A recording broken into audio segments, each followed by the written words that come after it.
everyone, welcome back to Student Pages Spotlight series. I'm your host Izzy, and today I'm joined by the incredibly talented Max Wrottesley. Thank you so much for joining us today, and how are you doing? I'm good. Thanks for having me. Sun's out. I'm sunny Devon, and it's glorious down here. So yeah, it's lovely.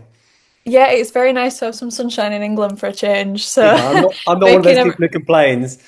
Yeah, when it's when it's definitely. when it's nice, I'm happy about it. Yeah, definitely. I'm the same. I mean, lifts the spirits, definitely. Absolutely. Well, it's an absolute pleasure to have you. Thank you for joining us. So I will kick things off by saying that you are back starring as Ser Lorent Marbrand in the HBO Max highly anticipated new season of House of the Dragon, an incredible show. So do you feel like you were made for this role? Do you feel like there are any similarities between yourself and your character Ser Lorent? Well, I think I always wanted to be a knight. I grew up as a kid. I mean, I only ever wanted to be one other thing as a child other than an actor, and that was a pirate. And I realized that I could probably play a pirate if I became an actor. And so pirates and knights were featured very largely in my imagination as a kid. So the opportunity to get armor and a sword and a big swishy cloak was definitely it felt right. I've always wanted to do it, and it was a perfect opportunity. Definitely. And so were you an existing fan of the show or the Game of Thrones universe, or could you share any more details about what drew you to the script and the Certainly. I storyline? mean, I love Game of Thrones. I was a massive, it was that kind of event television. Me and my wife would sort of, plan Monday, it's coming, we'll have the new episode. I'd read all the books, sort of, well, most of the books before they made the TV series. I was a big sort of fantasy reader. So I already had a sense of the world. I loved Westeros. I think they realized it so brilliantly in Game of Thrones. So this was a Mm-hmm. dream come true. It's an opportunity to sort of play in a sandbox that I already kind of had enormous affinity for and love for. So being able to step into the sets and be at Leavesden where they kind of built the Red Keep and all these things was a total treat.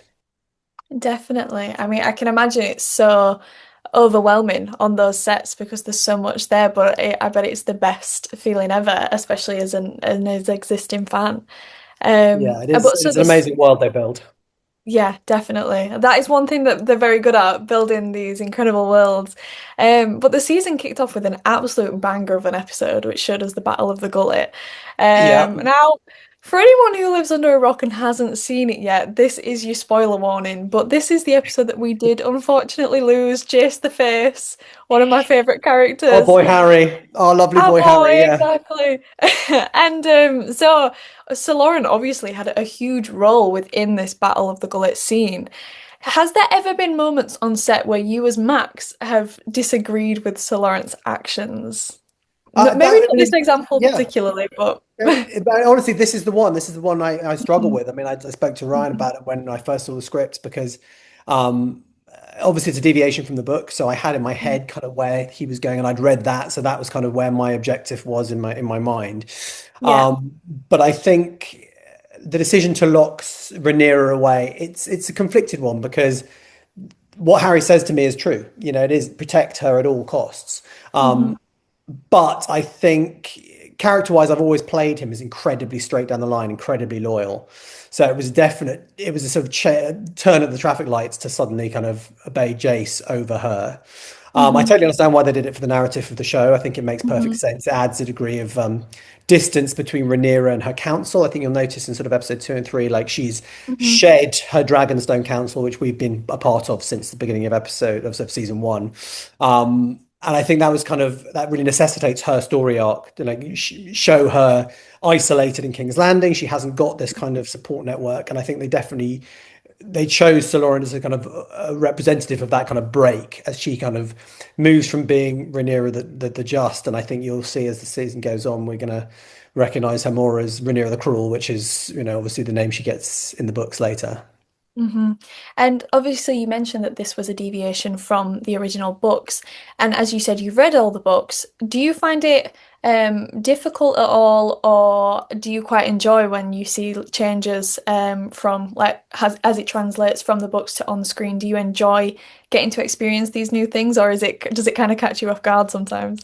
I think it's really interesting. I think what people have to understand, and particularly fans have to understand, because I think the writers get quite a lot of flack from there's obviously Hmm. people have relationships with the stories already and a love for the material, so they can get very kind of attached to things, and if that changes, they find that hard to kind of do business with.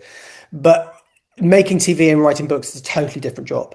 You know, Hmm. making these narratives work in the kind of way that an HBO show works hour to hour, or, 8 hours a season or 10 hours a season.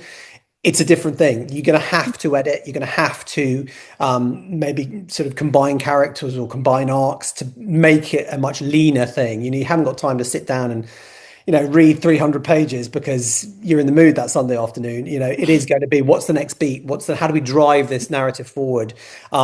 So I think it's a really hard balancing act. I think it's a really difficult job that the writers and Ryan are doing. And I think so far, I think they've made amazing choices.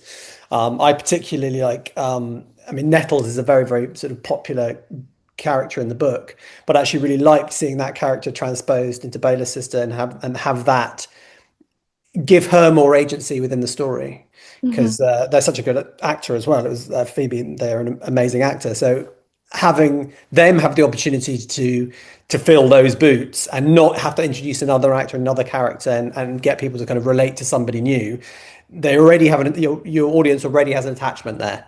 So then what you do Hmm. is you expand, you use the source material and the creators of the show, and then you find a kind of new path to tell the story. And I think that's the nature of it. I think that's how you take book to film or book to TV. That's kind of part of the job.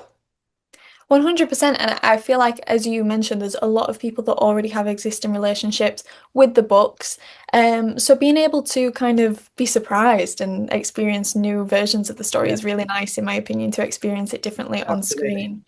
But so House of Dragon aside, you've had an incredible rise up the ranks with credits including Guardians of the Galaxy, sorry, Star Wars Battlefront 2, and Silent Witness. Some incredible names there. Can you give us a little bit of a background on how you got into the acting industry, and how this has Sure helped you thing. get to where you are today? Well, I was a kid actor. As I said, I always wanted to do this. I always I had sort of complete blinkers on about what I wanted to do as a job. I think I've got a Peter Pan syndrome. I never really want to grow up. I think, I mean, they're called plays for a reason. It's that opportunity as an adult to kind of live and imagine space that you see amongst children all the time, but as an adult, you're kind of trained out of you. Hmm. And that's what I love to do. I love being sort of in those spaces and playing and inventing and being creative. So I started out really young. I started out at 13. I went to Silver Young Theatre School and joined their agency then. So my first kind of professional gig was at like 14. And I've done sort of all sorts of things in the 30 years since. I've done a bit of theatre, but mostly TV and film, and lots of radio and lots of voice work. And any opportunity to be creative and to find a new character to play or to explore is what I'm passionate about. So that's what keeps me sort of at the coalface. And so you mentioned this Peter Pan syndrome, and you also said earlier that you love to play knights, and as a child you wanted to be a pirate. Would you say that that is one of your favorite character tropes to enact, or is there any other characters that you like to enact, and why is that? I mean, I kind of like to play anything, purely because that's where the sort of the interest lies, is discovering the Mhm. next thing. Mhm.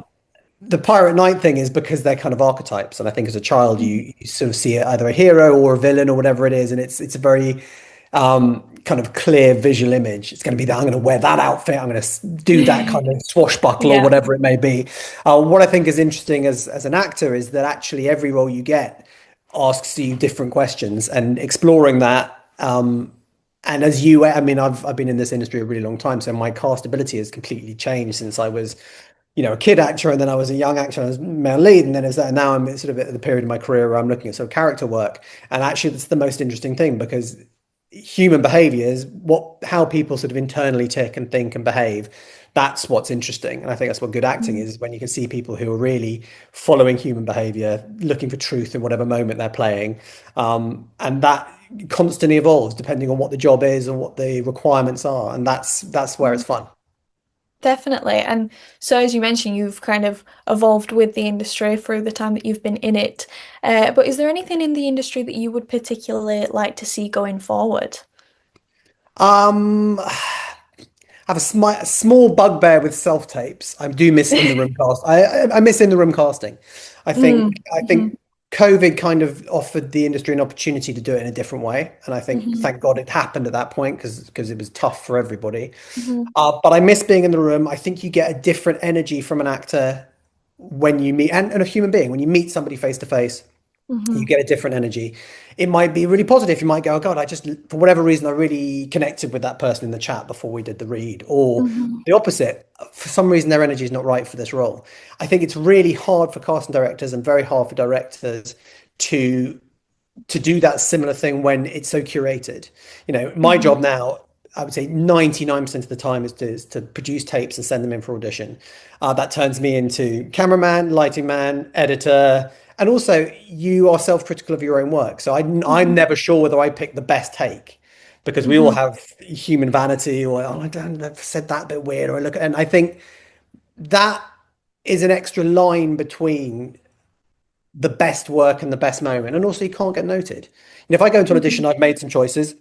On the page, they make sense to me, and I can go and deliver my audition.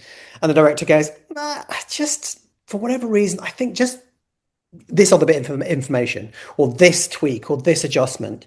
And as an Hmm. actor, those are like notes are the best gift because they give you fuel with which to work. And then you go, okay, and then you can pivot and adapt and find something else. And then they can see that you are nimble as a performer and capable of kind of working to a note. And I think the fact that we now haven't really got that opportunity, it is like I send my thing off, I've made my choices, that is what they will receive. And Hmm. unless you go second round or third round, which obviously does happen, quite a lot of the time, I think that first round, lots of actors who would possibly be recalled or seen again or whatever else don't because for whatever reason their tape doesn't connect, which I think is a shame. Definitely. And I think being an actor comes with a lot of scrutiny. And so in each and every role that you audition for, you've gonna face these challenges. Do you feel like whilst in-person auditions would bring back, like you said, a lot of these moments to build connections, obviously they might be a little bit more nerve-wracking because as you said, you can't tweak it, you can't edit it, you can't refilm it. So would you have any advice for anyone on how to like overcome any nerves in this industry? I always get nervous. I'm not really, I don't think nerves are necessarily bad. I think you need to use them. So Mm. I mean, I think if you're never nervous, then I don't think the stakes are high enough for you. Like I Mhm. always want to be able to do my absolute best, and I will always Mhm. beat myself up if I feel I didn't deliver that. And I think you need to kind of live on that knife edge because if you're not nervous, I wonder whether you don't quite care enough. I mean, that sounds Mhm. ridiculous, but like I want it to be great and I want to Mhm. really connect with my audience. I want to connect with the role. I want it to work. I always get butterflies on set. I love it. I think if you are passionate about something and you want it to be as good as it can be, a bit of nerves is healthy. Obviously, if it's crippling, there's nothing worse than proper stage fright where for whatever reason, the gaskets blow and you can't do your job. That's no good to Mhm. anybody. But I think a healthy dose of it really mattering to you and that living in your body. I think, the level of having like adrenaline reserves or having that kind of feeling that you're Mhm. doing something special and exciting. I would never want to work without that feeling. 100%.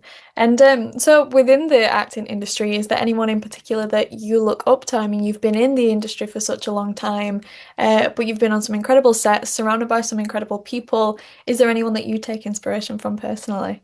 I remember watching Gary Oldman very young when I was doing an audition piece years ago in a play called Rosencrantz and Guildenstern are Dead by Tom Stoppard. It's an Mhm. amazing piece of writing, and I just loved it. And occasionally you find a piece, and you're like, I love the writing of this. It's so kind of good. And I remember watching the movie of that, and it was Tim Roth and Gary Oldman in the leads. And I remember looking at them. I must have been like, I don't know, 16, 17 when I watched it. And I remember going like, oh, right, Mhm. this is it. Like, this is kind of what I want to be around. They're so alive in that show and that play. And it looks effortless and it's very, very carefully poised. It's totally true, but the writing is kind of arched. They're in the positions which you don't sort of expect them to be. It's quite theatrical, but they obviously live so truthfully in it.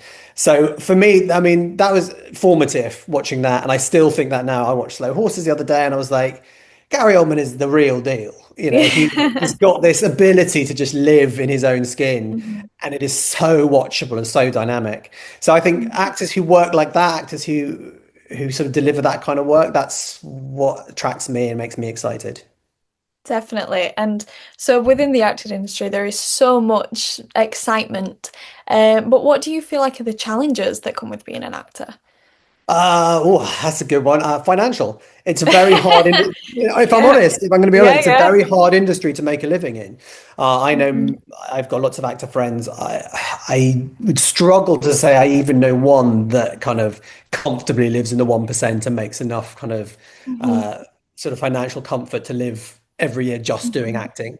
Nearly everybody I know has a side hustle or a second job or something else that kind of keeps it going because unless you are in that very, very, very fortunate 1 or 1.2% of the industry who consistently work and get paid the kind Mhm. of the big bucks, most of us are, just middle class trying to make it work, two kids in a Mhm. house and a family and it is a tricky. I think the arts in general, I think whether you're a painter, whether you're an actor, whether you're a musician, when you are sort of having to find each job and you do a gig and it's great, and then you have a quiet period, and then you do another gig and it's great. It's a very up and down industry, Mhm. which is I think difficult for normal life because what your bank account wants to know and what your accountant wants to know is like at the end of each Mhm. month you will get this much and then plan for your life. And that's never been the case in our Mhm. industry. So I think, that's the trickiest part. The other part is just to do with, you don't get to work as much as you want most of the time. Mhm. So when you are Mhm. working, really sort of turn up. I think that's enjoy it when it is there and it is good and you're in the conversation, it's lovely, and then try to not let when that's not the case, let that not undermine what you're doing and how you feel about what you're doing. Because the other part of it is just sort of mental stoicism, going like, okay, I still love this after 30 Mhm. years, I still care enough about it to kind of like to have those challenges and to still chase it and want it in the same way. And I think that is a really beautiful thing. I think, as you said, the industry is so up and down, but then the ups are so exciting and so full of passion. And I think that really translates onto screen. And that's what makes it such an incredible industry for both Yeah. the consumers and the producers and everyone involved. But as you said, so you've spent all this time in the industry, overcome all of these challenges, you've been a part of so many incredible things. But if you had to pick one, which I know might be a difficult ask, what is your proudest achievement to date? Proudest, I don't know, because again, it's been a very, very long time. That's a very hard question. I mean, happiest I've ever been on set was a film called Open Grave that I did about 14 years ago. Hmm. And it was just, you occasionally meet a director who you just connect with, and I'm still friends with Gonzalo now, like many, many years later. And that felt like a real moment for me.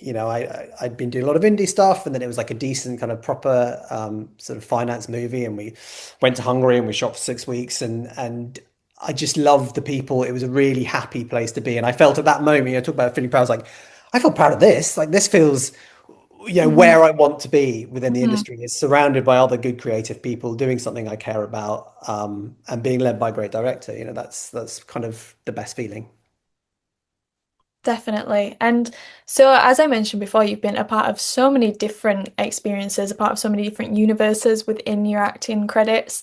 So you might have already achieved this, but what is your dream role or your dream set? What does that look like to you? If you've not already achieved that. I mean, I know I you mean, wanted to be a knight.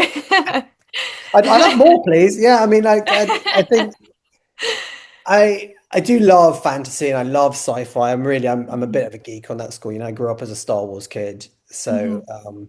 and actually, yeah, and a Dune kid when the David Lynch Dune was a big kind of like blew my mind when I was about Mhm. 15. I Mhm. think it's about being in those worlds. It's about being in those fully created, fully curated, fully realized spaces where the art design is off the hook and all the like something like Dragons where the talent is not what I mean there's talent on the screen but what you guys and audiences I don't think is understand how much talent there is in the production. I mean they have the absolute best riggers and grips and ADs in the world, like the support that you get to deliver a performance from this Mhm. unbelievable set of professionals. That's really exciting. And being around really, really talented camera crews and really talented lighting crews and amazing production design, when those things all combine, and then you've got this kind of collegiate feeling of everybody making really high quality work. That's where I want to be. Like dream Mhm. jobs, more of that. And the Mhm. role anything and everything. I'll play a villain or a hero or a dad or a taxi driver. None of that really. There will always be something within the role to find that will be exciting to me as an actor. But being Mhm. in those systems where it's built to quality, from the very ground up, like nobody on that set, nobody's stepping onto that set if they're not absolutely at the top of their game. And Dragons was all about that. Like every department was just A game across the board, which Mhm. makes it a joy to be at work because you're like, well, everyone's great at what they do. Yeah, and you show up and everyone, I can imagine that everyone is so passionate about being there, and I feel like that is such an incredible opportunity to be a part of, definitely.